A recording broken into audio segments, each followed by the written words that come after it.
안녕하세요. 항서제약의 아파티니 파이프라인의 현황들을 보도록 하겠습니다. 지금 개발 단계가 시판 승인이 있고 승인 신청이 있고 임상 3상까지가 나와 있습니다. 먼저 3상부터 보면은 밑에 아파티닙이 있죠. VEGFR 그 아파티닙인데 하나, 둘, 셋, 넷, 4개가 있습니다. 그래서 이제 종류로는 요거가 있고, 요거는 뭐냐면은 병용입니다. 병용 투여를 했느냐 안 했느냐 차이가 있는데, 이거 NA라고 돼 있는 거는 이제 단독이겠죠.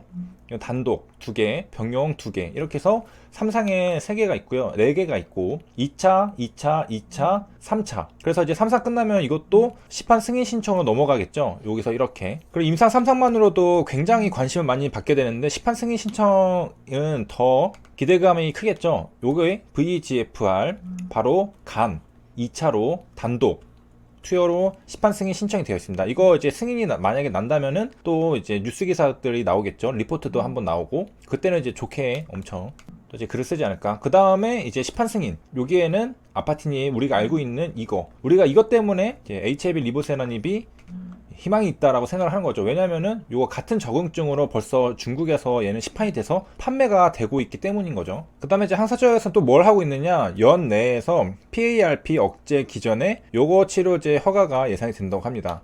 PARP 단백질 같은 경우에는 DNA 복제 시에 필연적으로 발생되는 에러를 리페어, 복구하기 위해 필요한 단백질인데요. 얼마 전에 영상에서 요거 저해제인 아스트라제네카의 림파자가 아스코에서 3년 연속 주목을 받았다라고 말씀을 드렸던 바로 그겁니다. 그래서 이제 DNA를 리페어 해주는 건데, 요거 DNA까지 복구를 해가지고 생존에 도움을 줍니다. 그러면 이제 요거 그 다음에 건강세포 둘 다 리페어를 막아버리면 문제가 있는 거 아니냐라고 할 수 있는데, 이 건강세포 같은 경우에는 다양한 방법으로 끊어진 DNA를 복구할 수 있기 때문에 괜찮습니다. 그 다음에 이제 요거 내에서 PARP 활성이 증가되기 때문에, 그러니까 리페어를 하려고 하는 그런 움직임들이 증가된다는 거죠. 그래서 요거 생존 메커니즘과도 연관이 깊다. 그래서 이거를 좀 타겟해서 신약을 만들면은 효과가 좀 좋지 않을까라고 생각을 한다는 거죠. 그래서 이거 계열 치료제는 이미 시장에 신약으로 출시가 된 상태입니다. 그래서 확장을 위해서 후속 연구가 활발하다.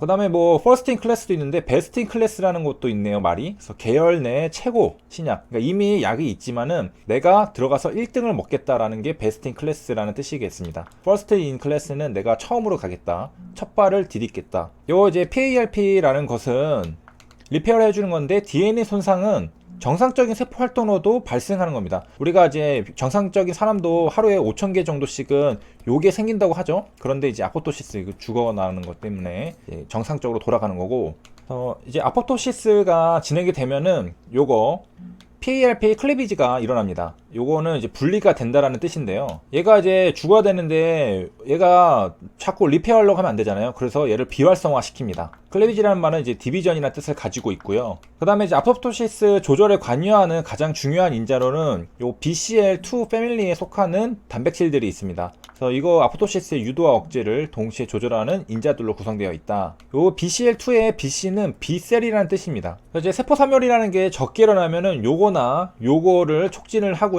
반대로 너무 많이 일어나면은 요 국소 이제 빈혈 상태를 증가시켜서 뭐 이런 것들을 유도한다고 합니다. 그러니까 다 적당한 게 좋죠. 중용, 중도. 그 다음에 이제 미토콘드리아에서 BCL2 패밀리들 사이에 상호작용이 일어나게 됩니다. 그래서 미토콘드리아의 명령으로 막 세포 사멸이 일어나고 막 그런다는 설명들이 있잖아요. 이 BCL2라는 것은 아포토시스 과정에서 비교적 상위 단계에서 조절을 하는 겁니다. 그러니까 굉장히 그 상위에 있다라는 거고, 아포토시스의 이제 미토콘드리아 역할도 중요한데, 사이토크롬 C와 다른 프로아포토시스 팩터의 방출을 조절함으로써 이거를 조절하는 중요한 역할을 하는 것으로 밝혀졌습니다.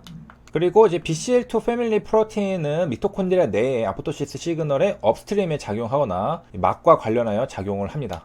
뭐 어떤 식으로 하느냐, 백스 같은 거는 미토콘드리아 막에 구멍을 형성해가지고 사이토크롬 C와 다른 프로아포토시스 팩터 방출을 촉진한다고 합니다. 반면에 또 안티 아포토시스 프로테인이 있어요. BCL2랑 BCLXL, 이런 애들은 작용을 방해하는 것으로 보고된다.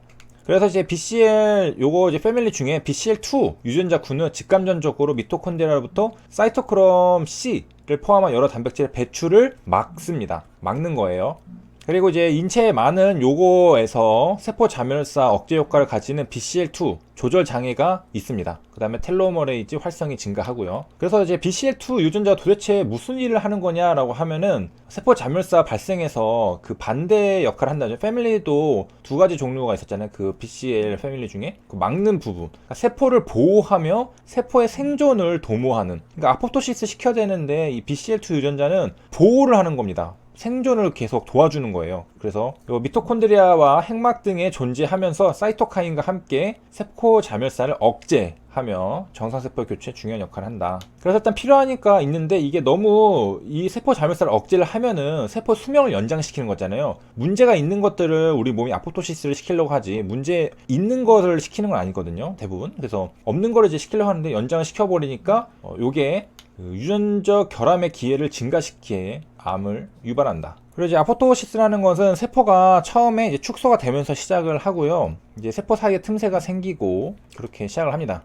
그래서 이제 다시 한번 반복하면 BCL2라는 것은 세포 자연사를 막는 역할을 하는 겁니다. 디펜스를 하는 거고, 이것을 과도하게 하면은, 그러니까 과도하게 막아서 세포 자연사 일어나지 않으면은 요거의 사멸이 일어나지 못해서 발생으로 이어지게 됩니다. 그 다음에 이제 BCL2 단백질을 생성하는 유전자는 18번 염색체에 존재한다고 합니다. 만약에 요런데 이제 유전자 전이가 일어나게 된다면은 BCL2 단백을 다량으로 만들게 되고, 그러면은 요거 세포 자멸사를 막는다고 했잖아요. 그렇게 되면은 요게 발생을 하게 됩니다. 그러니까 이게 유전자 문제가 생겨가지고 이게 다량으로 만들어지면서 아포토시스를 막게 되면서 얘가 죽어야 되는데 못 죽으니까 지금 발생을 한다라는 뜻입니다. 유전자에서 문제가 생기는 병입니다. 염색체 전자라는 것은 뭐냐면은 현 염색체 일부가 다른 염색체로 옮겨지는 현상입니다. 일단 비정상이 되는 거예요. 그리고 이제 생각보다 이런 사례들 꽤 있는 것 같아요. 염색체 전자라네요. PGD 괜찮을까요? 라고 어떤 이제 주부님이 물어보셨던,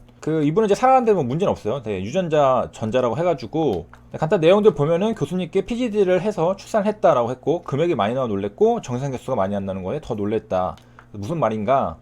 PGD 시험관이라는 게 있습니다. 일반 시험관 수술은 우리가 좀 많이 들어봤죠? 체외에서 수정된 배아를 자궁 내에 이식하는 데서 끝인데, PGD 같은 경우에는 이 이식하기 전에 배아의 유전자 검사를 거칩니다. 아까 이제 유전자가 뭐 전자가 일어나면은 문제가 있는 거잖아요. 그래서 이제 수정된 지 3일째 혹은 5일째, 날짜로 치면은 36시간, 뭐 60시간 정도가 지나면은, 이따가 이제 30시간이랑 비교를 해보면 이거 36시간 왜 이 시간부터 하는 건지, 아무튼 이제 배아액에서 레이저로 세포를 떼어내 염색체 또는 유전자를 검사를 합니다. 그런 다음에 건강한 배아만을 자궁에 이식하는 기술이다. 그래서 이제 대물림될 수 있는 이 치명적인 유전 질환이 이 PGD 시험관 덕분에 예방이 되는 겁니다. 그래서 나는 조금 문제 있어도 내 자식은 문제 없기를.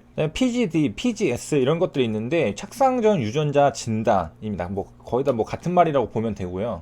착상전 유전자 진단은 요거, 그 다음에 요런 거 같은 염색체 수적 혹은 구조적 이상이 있는 그런 사람들, 요런 거를 가지고 있는 환자나 가지고 있는 보인자들이 이제 정상적으로 유전자로 정상적인 아이를 가질 수 있게 개발된 기술. 그래가지고 결국에는 유전적 결함을 가지지 않는 정상적 발달이 가능한 배아만을, 이거를 선정해가지고 다시 이제 이식을 해서 임신을 유도합니다. 그래서 이제 PGD라는 것은 이제 다이그노시스라고 하고, PGS는 스크리닝이라고 합니다. 그래서 한국말로 하면은 착상전 유전 진단, 착상전 유전 선별 검사 이렇게 쓰고요. PGD, 착상전 유전 진단은 수정란이 착상되기 전입니다. 착상되기 전에 할구세포 1, 2개를 떼어낸 후에 유전학적 진단을 시행을 합니다. 그리고서 체외 수정과 배아 이식 과정을 통해 이루어집니다. 이 PGS도 뭐 같은 거예요. 검사 과정 및 방법은 일반적인 PGD 방법과 동일하다. 그 다음에 이제 할구라는 게 뭐냐, 그 생식세포끼리 수정해서 만들어진 수정란이 만들어졌죠. 이거는 이제 분열을 거듭합니다. 이렇게 한번 나눠지고 이렇게 2의 배수로 나눠지죠. 이렇게. 그래서 이 분열 과정을 나날이라고 하고요. 이렇게 분열해서 만들어진 생성된 세포를 할구라고 합니다. 요런 거를 할구라고 하는 거예요. 이렇게 되는 과정을 나날이라고 그러고, 저 나날이라는 것은 배아가 착상할 때까지 일어납니다. 그 다음에 이제 2의 배수잖아요. 2의 배수를 되니까 32세포기까지는 규칙적인 분열 과정이고, 이유는 불규칙적인 분열 과정을 겪는다고 합니다. 이제 그림으로 보면 좀 이해가 쉬운데 여기 난로가 있죠. 이렇게 나오면 이제 수정란이 되고서 2세 포기, 여기 4세 포기, 8세 포기 이런 식으로 이렇게 돼서 이제 착상까지, 착상 전에 하는 거죠. 그 PGD는. 그 다음에 이제 아까 그 36시간부터 36시간 혹은 5일이라고 했잖아요. 그래서 수정 이후 30시간쯤 지나면은 수정란의 첫 번째 분열이 이제 시작이 됩니다. 이때부터 분열이 시작이 되는 겁니다. 30시간이 지나면은 이때 분열을 아까 봤던 나날이라 그러고, 그 다음에 클리비지, 아까 PARP도 클리비지라 말했잖아요. 분리시키는 거, 비활성화 시키는 거. 이거에 이제 나날이라는 뜻도 있습니다. 이거는 분리하다는 뜻인데, 그래서 클리비지는 두 개로 나누다, 가르다 라는 뜻이 있습니다. 여기까지 시청해주셔서 감사합니다.